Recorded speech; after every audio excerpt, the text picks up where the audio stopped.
پولش هم دارن. یه دونه آقای برادر زن آقای رفسنجانی، آقای حسین مرعشی که باشون یه سالی هم بنده در بند 350 اوین زندان بودم.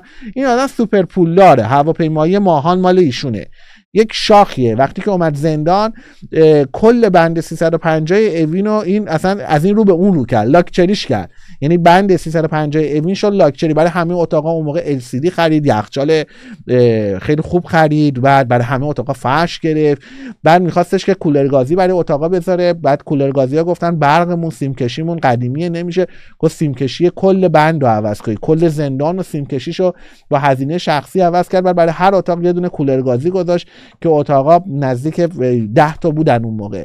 یه دونه هم تازه برای اتاق رئیس زندان گذاشت، رئیس بندمون، حالا رئیس زندان اشتباهه، رئیس بندمون آقای بزرگنیا گذاشت که 11 تا از این کولر گازی ها تونست بذاره.